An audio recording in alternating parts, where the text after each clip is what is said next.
Hey y'all, hey, it's your girl Morgan Renee checking in with you for another story time with more of my baby. We is in the last and final chapter of Trying to Sleep in the Bed You Made by our best friends Virginia DeBerry and Donna Grant. I do remember in the last few chapters, Gail has happened upon her husband who claimed he wrote a note that he was dead because he was gambling stuff to kill himself. I knew he wasn't dead. Ran back into this man. He asked her to bring the picture frame of their daughter. She dropped it by accident and found all this money in the back of it. Called the detective that had been telling her to call if she needed it, if she found any clues or anything like that. The detective came to the spot where she was supposed to meet her husband to give him the picture, and he got chased. And actually, the detective told Gail that he got away, but in the book, it say that the detective actually caught him in the back of a van, and he was working for Bessie, who's the one that basically put out a hit on her husband, Ramsey. And I guess Patricia and Marcus is rekindling their flame. It's a lot going on. We in chapter 30. Let's see how this book ends. It starts off with a quote together like this. The presents this Christmas weren't as important as being together. Everybody ate too much at dinner, and Gail, Pat, and Marcus told stories that started, "Do you remember the time?" and ended in raucous laughter. Vanessa looked from one to the other skeptically. "You all didn't really do that, did you?" she asked. "Cross my heart," Pat answered, and Gail and Marcus crossed theirs too. The next day was the first day of Kwanzaa, which is my birthday, December 26th, and more people were in Pat's apartment at once than had ever been there, but it felt like family, not a crowd. Benita had finished her final semester of law school and was already cramming for the bar exam. She and Pat hit it off instantly, which made Gail feel good. Mildred and the kids were moving to Gulfport during semester break. "Being together like this is so nice," she said. "I'm proud to know you folks, and y'all have to come down and visit. We've got some pretty beaches." While Vanessa taught the girls ballet positions in the bedroom, Benita's son and Mildred's boys attached themselves to Marcus. They tested their strength against his, asked a million questions about his pro ball career, and he made them promise always to do their best in school. The Kwanzaa ceremony began with Marcus reading the 7 principles of the celebration. Then Mildred, who admitted to being the oldest one there, had the honor of lighting the first candle. Vanessa recited a poem she had written about her grandmother, and each child talked about what family meant to them. Darlene summed it up when she stood in the middle of the living room, hands clasped in front of her, and said, "Family's not just a regular mother and father, it's all the people who care about you." She smiled directly at Pat. With the celebrating done, packing became the business at hand. Gail spent the rest of the week helping Pat get ready for the move to Marcus's apartment. "Your storage bin is empty." Marcus set the last box on top of the stack in the hall.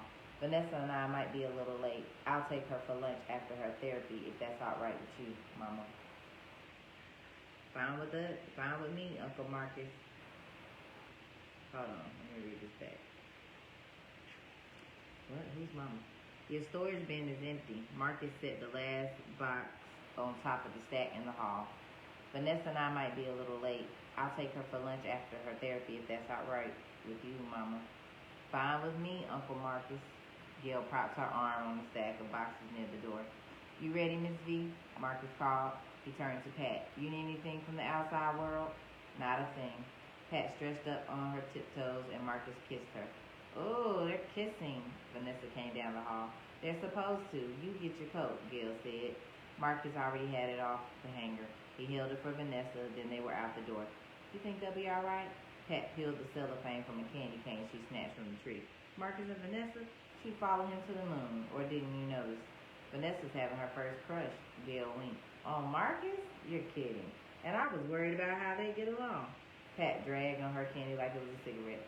It was nice of him to take her to physical therapy. His idea, now that he's Uncle Marcus, he wants to get to know her, and he figured he could be kind of a cheerleader since he knows what she's going through. Pat looked at the boxes Marcus had brought up, all of them labeled personal. "I haven't opened these since I've been here, and I don't have a clue what's inside. I guess I should see if they're worth moving again." They sliced through the yellow tape on the top box and found a stash of textbooks. The next one contained old report cards and term papers from Southridge and Princeton. Gail removed a manila envelope which was tucked in a yearbook. Inside, she found a picture of the two of them she had drawn from an Easter Sunday photo her dad had taken. "How did you end up with this?" Gail held up the brittle drawing. "It used to be taped to the wall between our beds. Can you believe those outfits? Girl, we actually thought we were fly. I look like a mailbox in that blue dress. No, you don't. Well, now that you mention it, Pat laughed and whacked Gil with the empty envelope. We did look happy, though. You know, you could always draw way back then. I'm so glad we're going to publish L. Crawford. Try to. I still think we're crazy. That'll be our secret. I won't tell if you won't. Pat reached to the bottom of the box and pulled out a twisted orange plastic lanyard. 2 keys dangled from the metal loop. I didn't know I still had this. You made it for me at camp. Are those the keys? Yep. She wrapped the cord around her hand. Maybe it's time to get rid of them, one by one. Pat removed the keys and dropped them in the trash can. Life is funny. A buzz from the lobby interrupted her. It's too early for Marcus and Vanessa. Besides, they don't need the buzz. Pat picked up the intercom. Yes? Who? Damn. She covered the receiver, closed her eyes, and bit down on her candy cane. Just a minute. Who is it? Gail asked Turner Hughes. After how he treated you, he has the nerve to show up at your door? Tell him to get lost. Pat paused. This is my turf, and I want to hear what he could possibly have to say to me. She took a deep breath. Send him up. I'm right here if you need me, okay? Gail squeezed Pat's arm. Pat nodded, and Gail reluctantly disappeared down the hall. When her doorbell rang, Pat yanked it open. What the hell do you want? Turner looked stunned, but quickly regained his composure. I regret the way I behaved the last time I saw you. May I come in? Pat held her ground in the doorway. You have the floor. Speak. When you came to my room in Westchester, I had very specific ideas about where I wanted to go. You're a dynamic, vibrant woman. Those are qualities I find appealing. I'm not a subtle man. If you ask her, your mother will tell you that. Finding out you were my child was most definitely not on my agenda. His tone was deliberate, but his voice controlled. Pat didn't respond. I don't suppose you can imagine my shock. 30 years is a long time by any yardstick. Did I pledge my devotion to your mother when we were together? It's likely. I say a lot of things I don't mean to get my way. I always have. But you made an impression on me, one I couldn't dismiss. Look, I couldn't please my parents. I didn't respect my wife, and I don't like my kids. It's not a nice family portrait, but it's the truth. His left eyebrow twitched as he spoke, but he never took his eyes off her. Pat met his gaze head on. When you told me I was your father, it was as if you were accusing me of something and I had to deny it. As you may have heard, I've recently been accused of many things I haven't done, and it's made me think about what I have done over the years. Most of it is beyond repair. I can't claim any credit for how you turned out, but our brief association left me feeling that I would have liked to know you. You obviously weren't handed every damn thing on a platter. You worked hard. You got backbone. I appreciate and respect that. He paused. Pat was not moved. You're saying this to say what? At this point, I don't know what I have to offer you as a parent, but I consider it an honor if you give me a chance to try. That's a lovely speech. What a pity there's not a microphone in sight. I'm sorry you think that, but I understand why you would. I have no ulterior motive, and I haven't been diagnosed with a fatal disease, so I'm not here to clear my conscience before I die. Fine. So what you want is a little forgiveness? Glad tidings, happy New Year, see you around? That's not what I meant, Patricia, and I don't expect you to give me an answer right now. That's good, because you won't get one. Pat pulled herself up tall. From the moment I found out you were my father, my goal was to make you proud. But what you taught me that day was I had to be proud of myself first. I don't know whether you fit in my life anymore. I know where you are if and when I decide. Understood. Thank you for letting me say my piece. And by the way, best wishes on your marriage. She nodded. Bye, Turner, and calmly closed the door. Gail materialized at her side. Are you all right? I don't know. Pat paced the figure 8. I'm a grown woman, and my long-lost daddy wants to be in my life. I've got boxes up to my eyeballs. I barely remember my new phone number. How am I supposed to feel? However you do. Come on. She took Pat's hand. Let's sit down. I cleared a spot. Gail led the way to her bedroom, and each plopped down on a twin bed. Whatever you feel, you feel. You'll figure it out. But it takes time. I've got so much time and energy denying what I felt. Hell, I denied I even had feelings. Pat hugged the pillow. Now I have more feelings than I know what to do with. Since my life went to hell on the express track, my feelings about nearly everything have changed. Pat stretched out on the bed, hands behind her head. Yeah, but that doesn't change what happened to you, does it? No, but feelings change you. Gail flopped onto her stomach. Lord, Patty, we used to stay up talking half the night, remember? And your mother would come in and make us stop yakking and go to sleep. How could I forget? Bleached winter sun filtered through the curtains, and for the rest of the afternoon, they talked about then and now. For the first time, the past they shared met the women they had become, and once again, their dreams for the future included each other. That was how y'all ended this? And what was the title of this? Together Like This? Okay, dear reader. Reading a book can be a little like taking a vacation trip. In the beginning, you look forward to the new experiences, excitement, and some fun. If you've had a good time, the end comes too soon, and you feel better than you did before you went away. And you can't tell your friends all about it, and you can't wait to tell your friends all about it. We hope that's how you feel about Tryin, and thanks for spending your time with us. Baby, it was a long ride. Our aim was to make Pat and Gail feel real, like friends we've known, or maybe even like women we've been ourselves. Most of us have at least one soul sister, a friend we love, trust, and rely on like family. There's no special day to honor these deep, vital relationships like the friendship the two of us share is how we can write fiction together. So we tried to celebrate it in this story. We hope you make the sights, smells, conversations, and situations and try and feel familiar and honest. Please let us know if we succeeded. We're hard at work on our next book and would like to hear how you felt about trying to sleep in the bed you made, and they listed where you can write them at and the email trying to sleep at AOL. Alright, now they do have read on for a sneak preview of Far From the Tree by Virginia DeBerry and Donna Grant on sale January 2002. This book, Trying to Sleep in the Bed You Made, was produced in 1997. So 98, 99, 2001, 2, so 5 years later, maybe. Wow, this book is old, y'all. I'm reading an old book. Okay.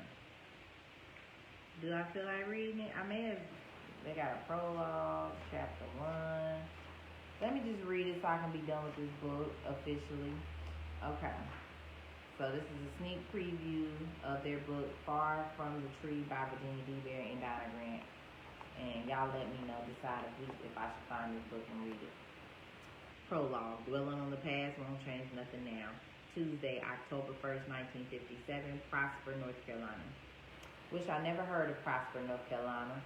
Odella Womack sucked on her bottom lip and stifled the sob that rippled just below the surface. She held a smoky blue taffeta dress in her arms, hugged it like she hoped it would hug her back as she tried to shake the flashes of that night in the house on Little Pond Road. The night that haunted her days and robbed her of sleep. Ain't nobody ever gonna make me come back to this no-count town. The floorboards creaked and Odella shivered as she paced the narrow space between her cot and the storeroom shelves. A naked light bulb hanging from the ceiling cast harsh, hot light on the cluttered room. She could taste the thick, hot smell of coffee, old onions, and fried everything. Porgies, chicken, pork chops, and hair that passed for air in the rickety, narrow building shared by Pal's Kitchen and Lucille's beauty parlor. But she couldn't complain. If Hambone and Lucille hadn't let me stay here after, I don't know what I would have done. Odella still could feel Henry's spit sting her face with each bitter word he spewed. I'll get you, gal. Her half-brother had skinned his lip back against his teeth and snarled like a cornered rabid dog. You won't know when, but I'll kill you and will too if I have to. You understand me? Still clutching the dress, Odella sank to the bed and rocked herself. It's gonna be all right. She buried her face in the iridescent fabric and caught a whiff of Lester's sweet, musky cologne. Without meaning to, she started to hum her part of the harmony that they had sung so well together. Let the music soothe her for a minute. Then suddenly she tossed the dress aside like it burned her to touch it. What in the hell am I singing about? Lying son of a... She turned away, determined to stomp out that fire before it flared up again. Dreaming ain't got me nothing but trouble. I gotta be strong, like Mama was. Odella stood, steadied her rubbery legs, and dwelling on the past won't change nothing now. You almost ready, Odella? Car's all packed up except for your bag. It was 10 till dawn, but Will sounded wide awake and raring to go. You know we're supposed to be at the Justice of the Peace by 8 o'clock? I gotta stop this foolishness. In a minute, she called, and with a sigh that said goodbye, Odella hurriedly folded the dress around her shattered feelings and dropped it in the butterscotch leather valise beside the rag doll her mother had given her so long ago. She ran fingers over the doll's woolly black hair, almost pulled it out the bag, but stopped. What do I need with a toy? I'm about to be Mrs. Odella Frazier. That name sounded so strange, like it couldn't possibly belong to her.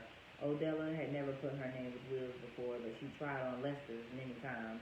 It had even tickled her when Lester tacked his first name onto hers and gave her a stage name because he said all hit singers had made up names. Now Odella refused to look at the homemade pasteboard sign that was stuck in the pocket of the suitcase lid, but she saw it in her mind's eye anyway. Saturday night only, Johnny Dupree featuring Della Lester. Those words used to make her heart fly. We going all the way to the top. That's what Lester used to say. Odella shook her head to clear her thoughts, and it wasn't nothing but a bunch of mess. Odella, no, Della, Della Frazier, Mrs. Will Frazier. She said it aloud as if to convince herself because that's how it was going to be, a new name for a new start. Odella didn't know how long she'd been staring in the suitcase, but she jumped when one fat teardrop plopped on the bodice of the dress, then another. How am I going to marry this man? I can't even make a biscuit. Odella wiped her face with the heel of her hand, then closed up the bag and shoved it under the cot because she wouldn't be needing the things that belonged to her old life anymore. He was a good man, strong, honest, take care of things like Papa. Odella rolled her white cotton nightgown and put it in her battered blue suitcase, closed it up, and sat it by the door. Will saved me. Twice now. She straightened the seams of her stockings and stepped into her gray tweed skirt. She used to get up in the middle of the night to rub the silver fox collar of the jacket that went with it. The suit had been a gift from Lester, and she thought twice about wearing it to marry Will, but it was the best-looking outfit she had. It made her feel grown. Grown enough for this? At 18, Odella had seen enough to make her feel older, some days. Brown as bourbon, she was near tall as most men, with long, lean legs, which she happened to think was her best feature. Nobody ever called her mannish, but pretty didn't fit either. She had a strong, square jaw and eyes that turned down at the corners just a little, making her look sad sometimes, even if she wasn't. For her face came alive when she sang. People were startled when she opened her mouth, and her voice, pure as rain and strong as a hurricane, filled the room. Odella was imposing, more mountain than foothill, more river than stream.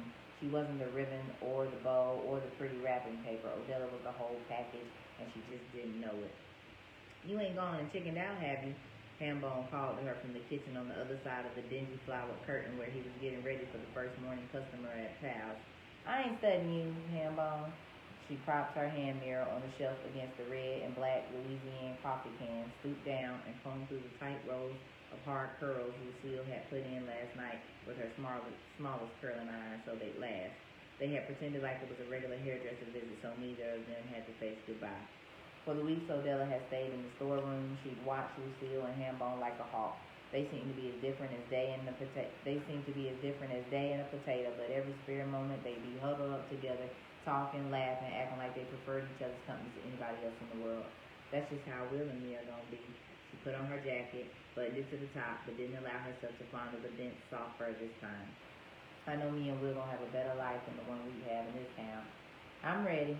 She sighed a deep sigh escaped as Odella picked up the blue suitcase, pushed open the curtain, and walked through the doorway. Then they got chapter 1. You can't cut your dresses by my pattern. Present day, Buffalo, New York. Ma! Ronnie leaned against the blue Formica counter and shuffled the hodgepodge of dishes in the cabinet. Where's my mug? Even though she'd been away for years, there was something about being in the kitchen at home that made her sound like she was 9 years old. She looked over her shoulder at her mother. Della sat at the dinette table, head in hand, staring at her lukewarm cup of coffee like she was searching for something she'd misplaced a long time ago. Ma's really out of it. Ronnie had been torn up since she got the call about her daddy, and getting through this long, sad day had sucked her dry. In between her own tears and grief, she wondered how her mother could act so calm. Not that she ever goes to pieces. Monster strong, I guess. Ronnie stretched to reach the top shelf and tugged at her little bit of skirt, trying to keep her butt covered. You know the one, Mom, with the SO tiger on it? Della's expression never changed. You mean the Exxon tiger? I haven't seen that cup since before I left for college, Aunt Ronnie.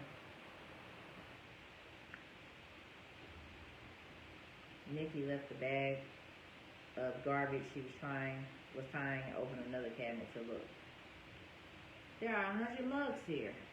Celeste backed against the swinging door and came in toting an armload of platters and serving bowls. Use one of them. Use one of them. Her tone was sharp as barbed wire.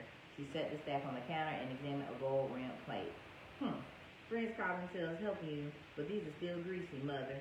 She looked across the room for an acknowledgement, but Della stayed in her own world. Do you mind if I drink my tea out of the cup I want to?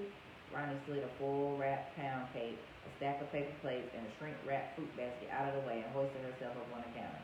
You know that mug has been my favorite ever since, Ronnie's voice caught in her throat, ever since Daddy brought it home. Daddy died 5 days ago, and you just showed up yesterday, so don't come telling me about how much some cup means to you. Fuzz rolled up her sleeves, dropped her pearls inside her blouse. You haven't seen your sister in a long time, Ma. Nikki spoke in a hush as she stepped between her mother and her aunt. Maybe you don't want to argue. I don't need you to tell me what I want, Nicole. Maybe you could finish taking out the garbage sometime tonight. Nikki just barely turned her head before she rolled her eyes. Right, Ma.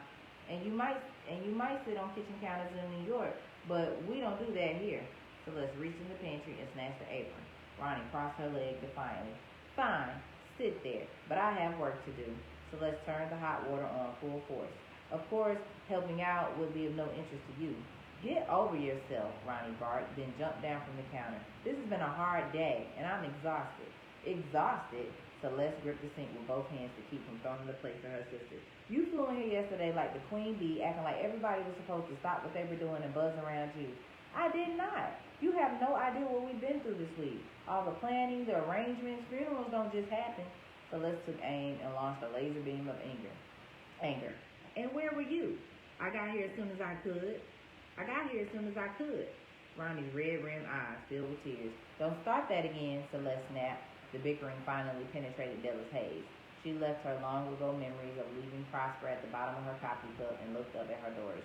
You don't understand, Ronnie sniffled. I didn't see him for so long, and now, whose fault is that? Nobody stopped you from visiting, Celeste snapped. You barely called. We could all be dead. Celeste. Della fired a warning shot. I'm sorry, but it's the truth. Celeste planted her hands on her narrow hips. That's a lie, Ronnie sputtered. That's enough. Della's look could have cut glass. I couldn't get here any sooner, Ronnie whimpered. Why not? Your father died. Is your so-called acting career more important than that? Celeste demanded, then sucked her teeth, turned around, and attacked the platter with a soapy sponge. You might fool other people into thinking you're a dutiful daughter, but I know better. All right, both of y'all. Della rubbed her thumb over the chip in her coffee cup. Everybody's had enough today. The dishes can wait. I'm not planning for company tomorrow. It won't take me long. You never know who might stop by. Celeste put the wet platter in the dish rack and picked up a bowl. I said leave them. Fine. Celeste wiped her hands on her apron. I'll go put the folding chairs away. Della watched her firstborn storm out of the kitchen, as headstrong as she ever was. The morning she realized she was pregnant, Della awoke to the tippity-tap of sleet against the windows. It was still dark, and the heat wasn't up good when she rolled out of bed to fix Will's breakfast and his lunch bucket. She lit the oven, popped open the canister of ready-made biscuits. That's when she felt the tickle that started deep inside. At first, she felt foolish, wanting to laugh for no good reason, and then she knew. Will was almost done eating when she told him. He stopped, the syrup dripping from his biscuit, and gave her the biggest, silliest grin she'd ever seen on his face. There was plenty of food in the house, but that night he came in with an armload of groceries because he wanted to make sure his babies ate good. Della stayed happy the whole 9 months, and no matter what people said about carrying high or low, or whether she craved salt or sweet, she knew that it was a girl, her daughter. The only thing that would have made her happier was if her own mother would have been there with her, crocheting baby blankets, telling her what it would be like. Contrary to the horror stories about labor she'd heard from young mothers on the Michigan Avenue bus and grandmas in the Broadway market, Celeste came into the world in a rush that was over only 5 hours after it started. However, the bliss ended not long after the baby came. Della was expecting a pudgy brown cheruo, but Celeste was that pinky beige newborn shade, bald as a cue ball, and all spindly arms and legs. She was almost scared to hold her child, but when the nurse laid daughter in mother's arms, Della felt her heart swell with a new kind of love. As soon as they got home, though, the colic started. No matter what formula Della tried, Celeste puked it up. Her piercing, vibrating cries made Della feel frazzled, but the doctor assured her nothing was wrong. Some babies were just fussing. So Della would walk the floor with her, bouncing, singing, whatever she thought of to make it better, but mostly Celeste cried until she fell asleep. By then, Della would be exhausted, but she put Celeste down on the bed and lie next to her so she could feel her warmth, inhale that baby's sweet scent, play with her fingers and toes, and pray for her to grow out of this difficult stage. But colic led to teething, earaches, and colds, all of which kept Celeste cranky. As a toddler, Celeste didn't care much for cuddling. She squirmed out of her mother's hug, pushed away from her kisses. Della craved more and made it even harder. And what made it even harder was that Celeste was a spitting image of Della's mother, Annie. Celeste turned out to be that red brown that people says come from Indian blood in the family. She had Annie's delicate build, petite, with slim, long hands and feet. Her face was wide at the forehead and cheeks, tapering to a point at her chin, and she had a slow, sweet smile that could catch you off guard when she revealed it. A sliver of brow framed deep-set old folk eyes. Della always thought she was too serious to be a child. She stood at the table drawing with a crayon tightly clenched on her fingers, her forehead furrowed, her mouth tense with attention. Della knew Celeste wore the same expression now. Grandma, did you see that hat Miss Godfrey had on at church this morning? Nikki wanted to neutralize the atmosphere. I think some sparrow is still looking for home. She tied up the trash bag. I bet she got that at Dixie Hats about 1962. Della swallowed a gulp of cold coffee. Ronnie blew her nose on a paper towel. At least she took it off when she got here. Y'all need to tell her straw is not a fall fashion accessory. Hands still shaky, she took a cup and saucer from the cabinet and turned on the burner under the kettle. Catherine wears that hat to everything. Weddings, christenings, funerals. The word echoed off the sunflower wallpaper and hung awkwardly in the air. This time last week, nobody dreamed there'd be a funeral for Will Frazier, least of all Will. He loved to brag about his full head of hair, and he'd happily compare biceps with knuckleheads young enough to be my grandkids. But Della had buried her husband over at Forest Lawn today. Nobody could get over how awful it was, him being electrocuted of all things, working on one of the rentals he bought and maintained so proudly for years. There were whole blocks in the fruit belt that still held on to their dignity because Will and Della owned houses there. Shorty Mayo, his handyman and right arm, was so broken up he cried until Della gave in and had the funeral procession drive past the 14 doubles Will had acquired through the years. Shorty swore Will would rest better that way. When they got to Buffalo in the fall of '57, Will and Della rented the lower half of a tiny gray frame house on Inslee Street and stepped on the first rung of the neighborhood ladder. A German family had the upper, and Della and Will had a good laugh about how in Prosper you had to go clear across town to see white people. Right away, Will got a good paying job at a steel plant, and within the year he had saved up enough to buy the house. Almost immediately, the Steinbachs moved. Living in the same house was okay, but paying rent to a colored man was another story. Will shrugged it off, mentioned the vacancy at the plant, and easily found new renters. Every year he added a new property, and after 3, he moved the family up a step to a white clapboard single with forest green trim and a wide front porch on Chester Street in Cold Springs. Whenever he wasn't shoveling coal at the plant, Will was tinkering on one of the houses, painting, repairing, putting out folks who didn't pay or who thought that since they gave him their money order by the 15th most of the time, they had a right to tear up the place. 10 years in, he finally moved his family to the house he'd been driving by to visit ever since he saw a black family go in the front door. Hamlin Park was a solid middle-class community, home to doctors, teachers, preachers, assembly line workers, and undertakers. He had been for years. Hard work was the price of admission. Magnificent elms, oaks, and maples lined the sidewalks and made the substantial brick and wood homes look elegant. Nobody had peeling paint or raggedy curtains at the windows. Front and back lawns were carefully mowed and weeded on Saturday mornings. Rows of boxy hedges marked property lines, and driveways led to 2-car garages. Will bought it from his dentist when he moved to North Buffalo. The Craftsman-style house had a mustard-colored brick front and a roof that swooped dramatically over the porch. Will used to tease the girls that he would take them up there in the winter and teach them how to ski. The mirrored basement had a wet bar, red leatherette banquets, and a pool table, and Will swore it looked better than half the watering holes he frequented on Friday nights. Celeste and Ronnie had their own rooms and a swing set out back. They had a sewing room for Della, and Will finished the attic, added a bathroom, and made the top floor his office. And whenever he came up the walk and put his key in the door, he felt proud. This was a long way from his family's rented shack in Prosper, North Carolina. After 20 years, Will figured he'd left enough sweat by the coke oven and retired to manage his empire full-time. And even though he still worked hard, there was no time clock, no blistering heat, and nobody on his back. There was no time clock, blistering heat, and nobody on his back. It had been that way for the last 24 years and would have continued if a faulty ground wire and a puddle on the floor hadn't changed everything. Ronnie stopped pushing cans of clean peaches and soup around another shelf and looked at her mother. I swear I got here as soon as I could, Ma. Celeste always knew the fastest way to make Ronnie feel like 2 cents worth of nothing, even if she didn't show it. Tonight was no exception. I know you did. Ain't no need to talk this into the ground.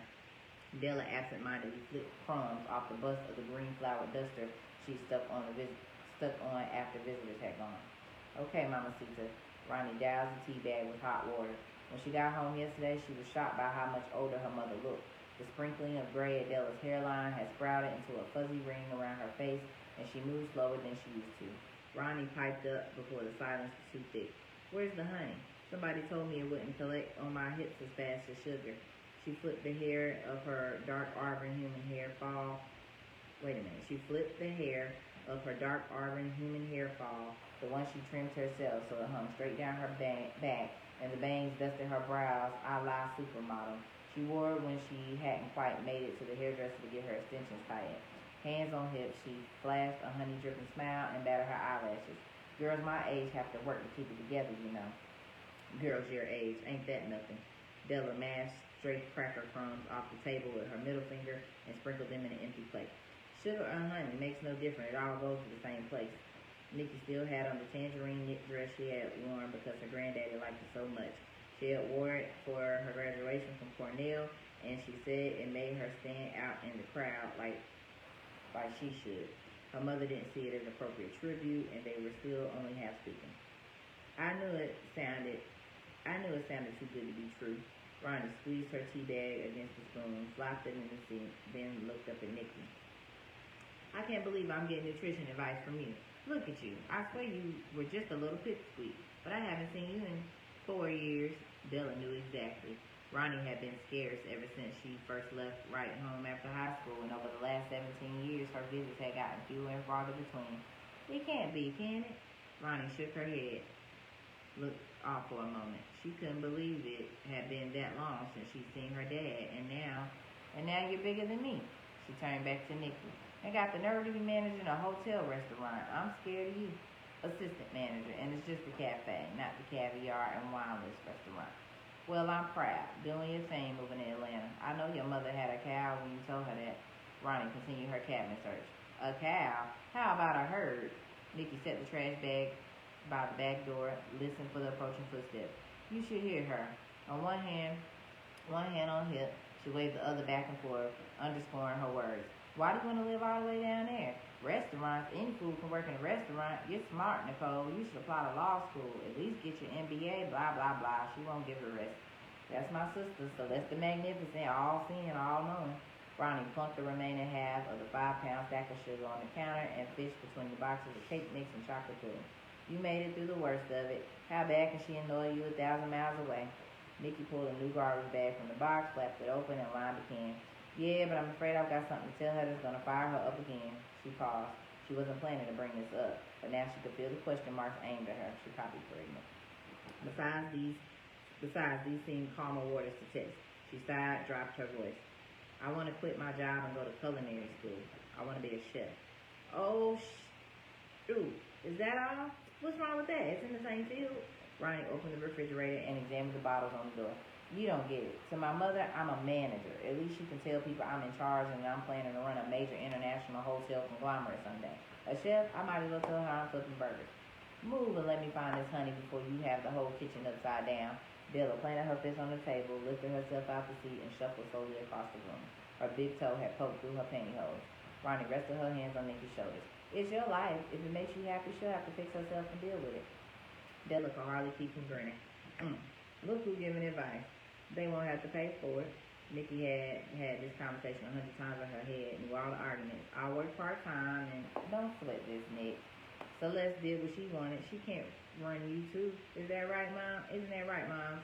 You can't cut your dresses by my pattern. That's how some folks used to put it. Della stopped in front of Nikki, hesitated a bit. Your great-grandma was a cook, best for miles around. Where did that come from? Ronnie cocked her head to one side. How come you never told me that? There's a lot you don't know. Ronnie arched one eyebrow. So what happened with you? The cooking gene skipped a generation? Girl, move out the way. If I got any honey, it'll be here. Della shifted jars of garlic, salt, onion powder, and other seasonings on the shelf above the sink. And if it skipped one generation, it sure skipped two. Ma, you have hurt my feelings. Wasn't the first time, and it won't be the last. Della finally found the sticky jar and handed it to Ronnie. I don't know when I have used this. Most of the thick sap had crystallized. Ronnie held it in her fingertips, draped the other arm over Della's shoulder. No offense, but you couldn't even pass this off on a beat. They all laughed. And in the darkened kitchen window, Della caught the reflection of 3 generations, all variations on the theme. Tall like her father, in the tawny gold of a lioness, Nikki's micro braids shot back from the arrowhead of a widow's peak that made her slug several classmates that made her slug several classmates when she was 7 because she got sick of them calling her Eddie Munster. To the disappointment of her mother, Nikki had preferred soccer to ballet lessons. Even now, she got up at dawn most mornings and ran just to feel herself slice through the wind, the sweat trickling down her back. It made her feel strong and free, as lively, eager, and flighty as 23 ought to be. What was gospel today might be history tomorrow, but Nikki was ready to be baptized in life. Not a sprinkling on the forehead baptism, but full immersion drenched with experience. Della was amazed by how much her granddaughter had matured in a few months. She'd been on her own working. Her brown eyes seemed keener, more alive, her lips riper. It seemed only a little while ago that Nikki had been sitting in the middle of the kitchen floor playing with the pots and pans she dragged out the cupboard. Now she was a woman, not as grown as she thinks, but you can't tell nobody that. Nobody could tell me, Ronnie either. Ronnie had always bobbed when other people weaved and somehow made it work. She came into the world 2 weeks late and at 46 hours of labor presented her butt first. She stopped wailing the moment she laid eyes on Della and grinned, gummy and drooly as if to say, now wasn't I worth it? And Della, exhausted, sweaty, and sore, grinned back. From the time she was 4, when she asked Santa for a credit card and said she'd take care of the rest, Della knew her baby girl was 2 steps ahead of her and everybody else. Ronnie, because by 1st grade she stopped answering to Veronica, was smart, fearless, and funny, a taxing combination from a mother's point of view. But some days Della marveled that she had given birth to such a wonder. And when Ronnie announced that right after high school she'd be going to New York to be a model and an actress, she made you believe it with undisputed truth. She'd been building up to it all along, right from her debut as an angel in the Sunday school Christmas pageant. Della knew her child was hooked on the charge and that only applause gives you. Sure, Ronnie was young, but some flowers bloom in spring, and although Della couldn't tell her how to make it happen, she was sure Ronnie would find her way. And she did. Della just worried sometimes if what Ronnie found was really what she'd been looking for. Ronnie's legs seemed to start at her armpit, so she looked long, but she was only middling tall. And just like Della, there wasn't much meat on those pins. Della said she didn't sit still long enough for the weight to catch up with her. But by the time Ronnie was 13, she had enough curve in her sweaters and swerve in her skirts to cause men who had known her from her baby booties to sneak a peek. Ronnie was a spicy brown of nutmeg with smooth, clear skin and a face that couldn't help but say what was on her mind. Her dark eyes slanted up at the corners, accentuated by the sharp angle of her cheekbones and by keen, arching brows. She had her father's square chin and his plush lips, but she always had my tongue. Della looked away when it came to her own reflection. For the last 20 years, she'd watched her face looking back in the mirror, morph into someone unrecognizable to herself, someone with creases and droopy jaws, low slung breasts, jiggly upper arms, and too much belly. Now she felt stumpy and dumpy, and who's looking anyway? Mother, where are your slippers? Celeste charged back into the room and zeroed in on her mother's stocking feet. I need some air. Nikki grabbed the garbage and headed out the back door. My feet are fine. Now there's something I want to do while it's on my mind. Both of you go and sit down before you get into it again. Della led the way to the table. Ronnie motioned Celeste ahead with her hand flourished, which Celeste answered with sucked teeth, but she grudgingly went first. They sat on opposite sides of their mother. Della reached in her housecoat pocket and brought out 2 frayed blue savings bank passbooks. She pulled off a stray thread, twirled it in her fingers, looked at her daughters. I remember when your father opened these. You were around 9 and 14, I guess, just old enough to start getting into your own messes, he said. She chuckled to herself. He was big on making sure there was money tucked aside for hard times. He wanted to make sure you had a little cushion, too. Daddy was always looking out for us. There was a hitch in Ronnie's voice. She held her mug tight to steady her hands. Celeste fingered her pearls and cast a wary eye on her sister. Yeah, he sure was putting when it came to the 2 of you. Della handed them each a bank book.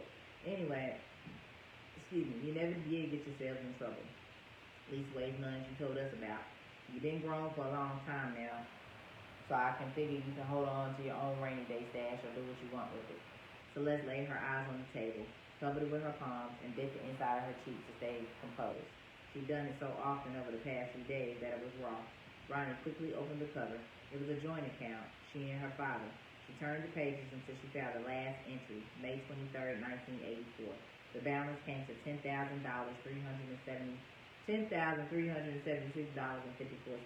She closed it, held it to her heart, tears splattered her cheeks.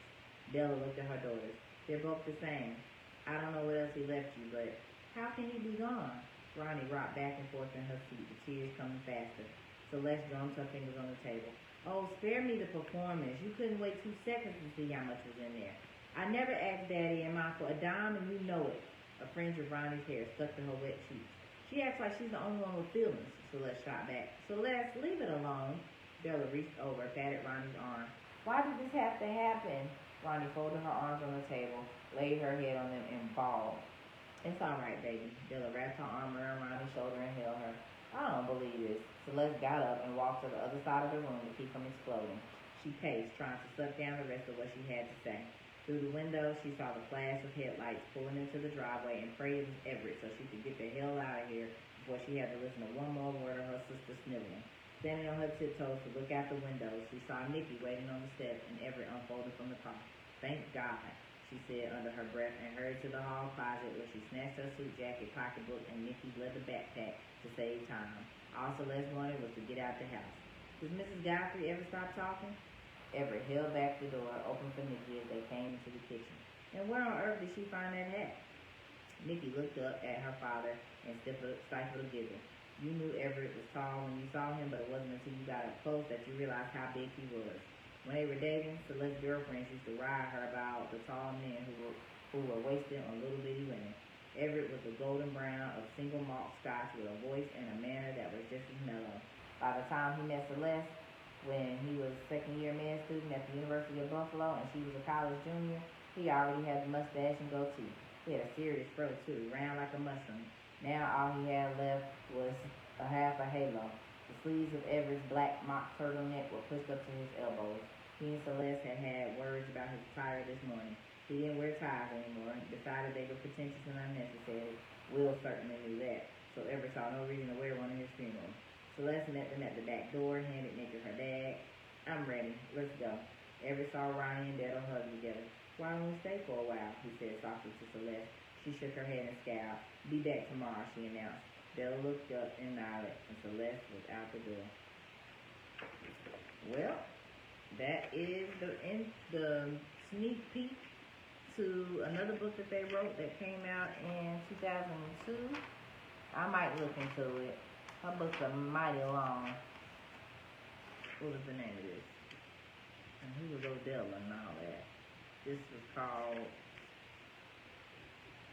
Far From the Tree.